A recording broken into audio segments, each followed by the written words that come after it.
Good evening, everyone. Thank you very much, ABP Network, for having me here. Today, I'm sharing the stage with some of the most prominent global individuals, so thank you very much.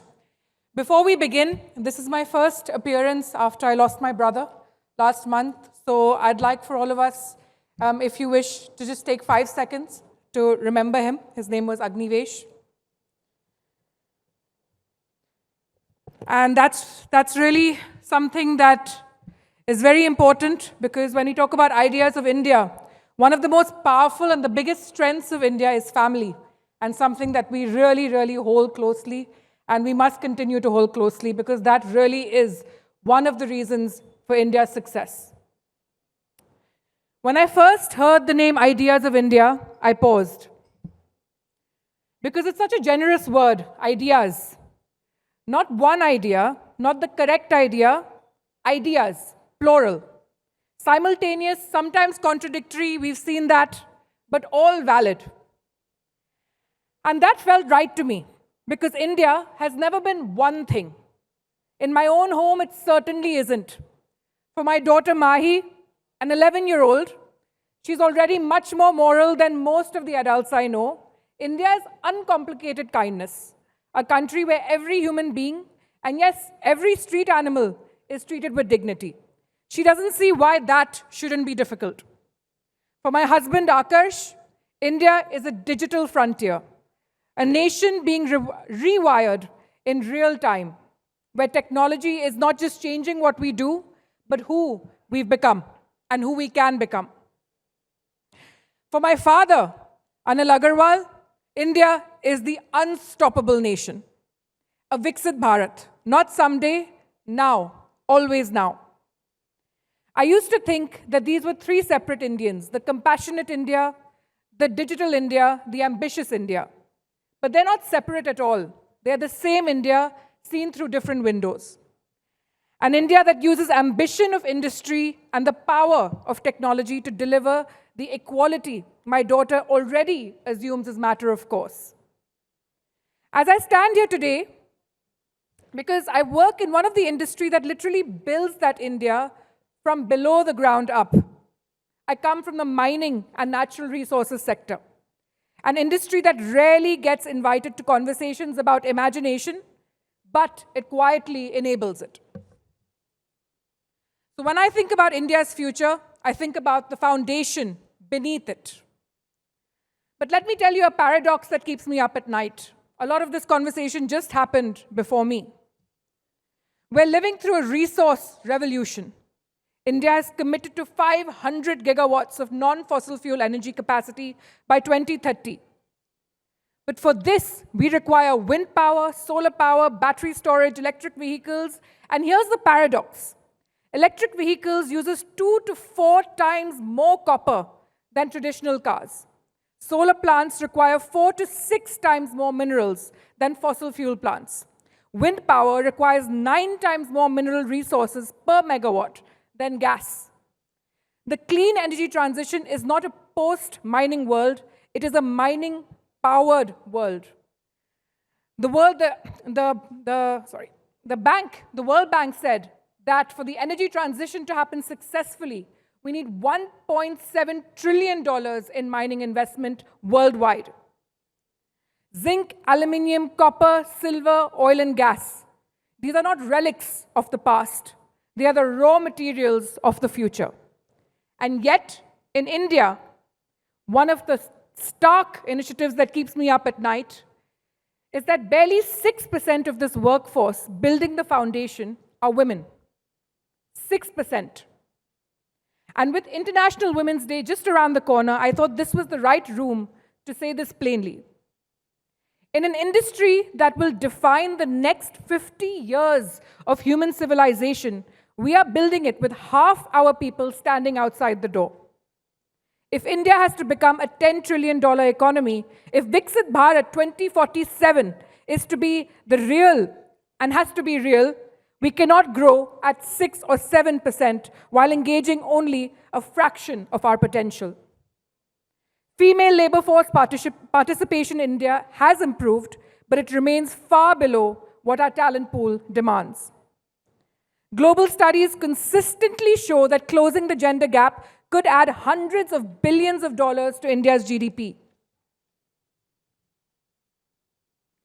Inclusion is not a social add-on, it is economic acceleration.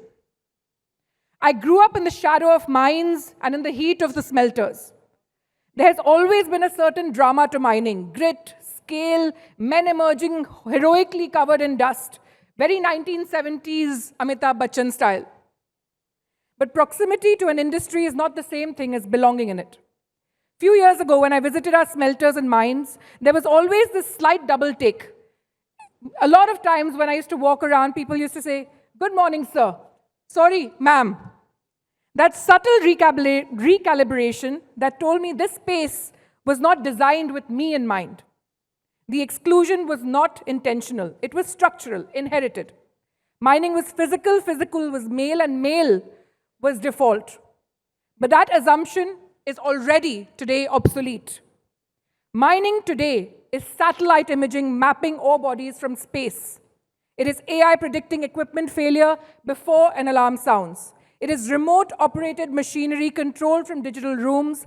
It is data scientists, environmental engineers, robotic specialists.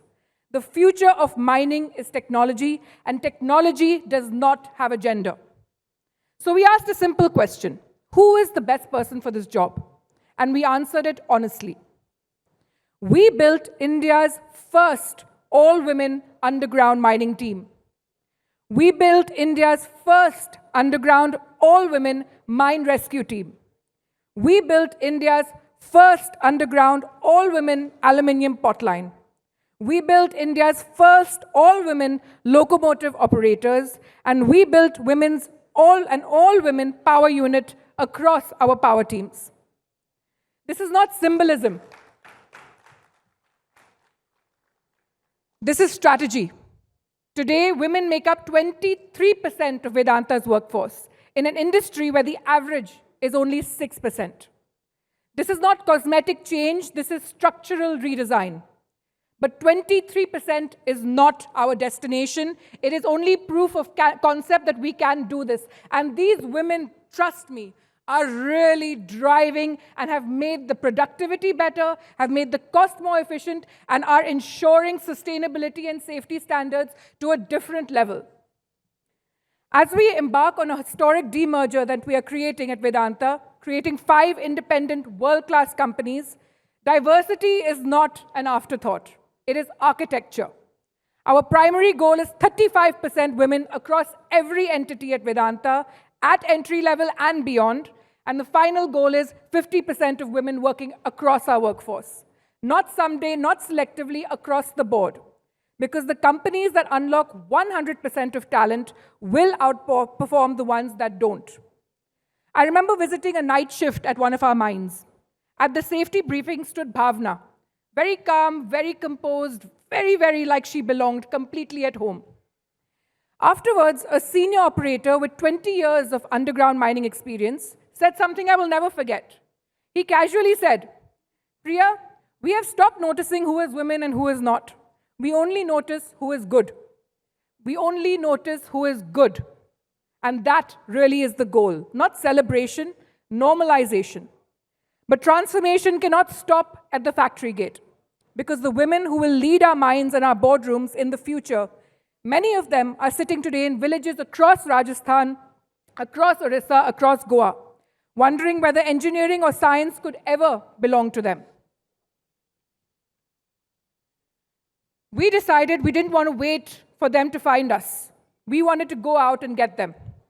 This year alone, through our community outreach initiative, over 10,000 women and girls have been benefited from our STEM-linked programs. In the past 3 years, that number exceeds 50,000. 50,000 doors open just by us reaching out. Each one of those interactions is a door being opened that might otherwise have stayed shut. A girl who learns that mathematics is not just a male subject, a young woman who sees a complex piece of machinery and thinks, "I can build this." A mother who begins to believe that her daughter's ambition is not a problem to be managed, but a future to be invested in. Because inclusion is not just about who works in your company, it's about who imagines that they can. We are not just changing who works in our industry, we are changing who imagines working in it.